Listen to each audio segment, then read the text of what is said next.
इम्तियाज जलील से पूछना कि पहले धर्म या पहले देश। ये सवाल मुझे किसी ने पूछा था, उसमें एक पत्थर उठाऊं मैं, हा? और मैं अगर आपको पूछूंगी मुझे एक आंख फोड़ना है आपकी, कौन सी देंगे? ये देंगे या ये देंगे? नहीं मुझे मतलब भाई, मैं अगर किसी से पूछूंगा भाई साहब मुझे एक आंख फोड़ना है ना आपकी, बोलो ना कौन सी है, ये वाली फोड़ूंगा ये वाली फोड़ूंगा, प्लीज बोलो मेरे को, जल्दी से बोलो कौन सी फोड़ूं करके। हाँ भाई, ये देश है, ये मेरा मजहब है, दोनों साथ में चल रहे हैं, तकलीफ किसको हो रही है? दोनों चल रहे हैं ना, कोई फर्क नहीं पड़ता है साहब। लेकिन क्या दिक्कत क्या है मालूम क्या, कि आप इस इंतजार में है कि इम्तियाज जलील बोलेगा कि नहीं मेरे लिए मजहब पहले है, तो फिर आप मेरे को सर्टिफिकेट दिला लेंगे कि ये देशद्रोही है करके। नहीं सर, हा? मेरा मजहब, मेरा धर्म जो है, मेरे मजहब ने, मैं आपको पांडे जी एक बात बताता हूँ, हमारे मजहब ने हमको ये बताया है कि अपने देश से वफादारी, अपने देश से मोहब्बत, ये अगर आप इस्लामिक किताबें अगर पढ़ेंगे तो उसके अंदर आपको अपने मोहब्बत से, अपने देश से कैसी मोहब्बत होनी चाहिए, वफादारी होनी चाहिए। लेकिन आपको सर्टिफिकेट देना है इम्तियाज जलील को क्या बोल रहा है करके।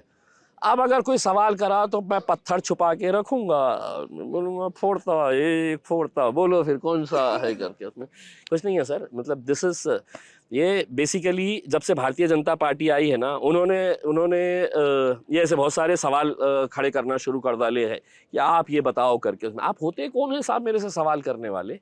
भारतीय जनता पार्टी का वजूद क्या है? आप मेरे से, मैं उनको बताऊं क्या कि जिस दिन 1947 के अंदर ये मुल्क आज़ाद हुआ, पाकिस्तान चला गया, हिंदुस्तानी मुसलमानों ने 15 अगस्त 1947, 26 जनवरी, ये दोनों ही दिन, पहले ही दिन से उन्होंने तिरंगे को अपने सीने से लगाया, तिरंगे को लहराया।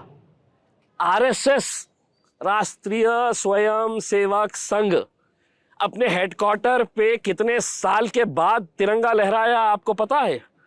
45 साल के बाद, मुल्क आज़ाद होने के 45 साल के बाद आरएसएस ने अपने हेडक्वार्टर पर तिरंगा लहराया। उनको 45 साल लगे अपने मुल्क से, उनकी मोहब्बत कितनी। हम तो पहले दिन से है तो तिरंगे को अपनाए हैं, लहराए हैं। इसमें बम्बई भी गए हैं तो हरे नीले पीले झंडे लेके नहीं गए थे, तिरंगे लहराते हुए गए थे कि ये बताने के लिए कि मुल्क हमारा है करके, ये मुल्क हमारा भी है।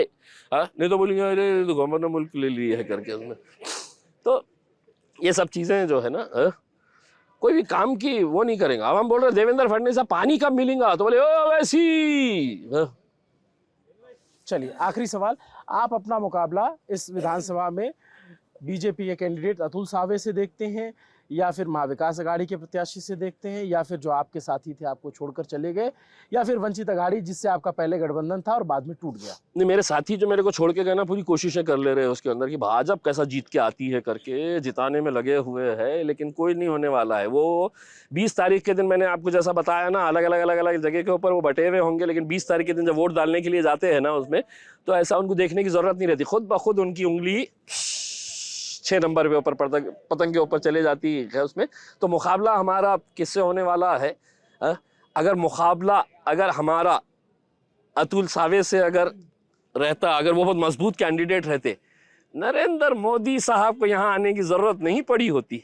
आ गए, डरे हुए हैं, हारने वाले हैं, और 3 दिन के अंदर वो भी आने वाले हैं। वो भी आने वाले हैं से इशारा करते हैं योगी आदित्यनाथ की तरफ, और आपकी सारे समर्थक जो है वो हंसने लगते हैं। आप ने बड़ी बेबाकी से सारे सवालों के जवाब दिए। चलते चलते एक बात और बता दी, आपके एक दोस्त है, उनसे भी आपकी बड़ी लड़ाई होती रहती, अबू आजमी।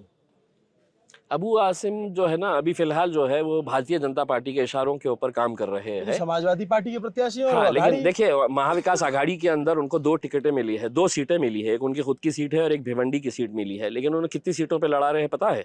जहां पर एमआईएम मजबूत है, धुलिया में कैंडिडेट, मालेगांव में कैंडिडेट, इम्तियाज जलील के खिलाफ कैंडिडेट, वारिस पठान के खिलाफ कैंडिडेट। किसके इशारों पर किया जा रहा है? ये भारतीय जनता पार्टी के देवेंद्र फडणवीस के इशारों के ऊपर ये किया जा रहा है। आप जब ये कहते हो कि पार्टी चुनाव लड़ने का अधिकार है, आप भी तो समाजवादी पार्टी के खिलाफ उत्तर प्रदेश में कई सारी सीटों पे चुनाव लड़ते हो। नहीं, मेरा ये है कि मैं गठबंधन का हिस्सा नहीं हूं, मैं अपने मर्जी का राजा हूं।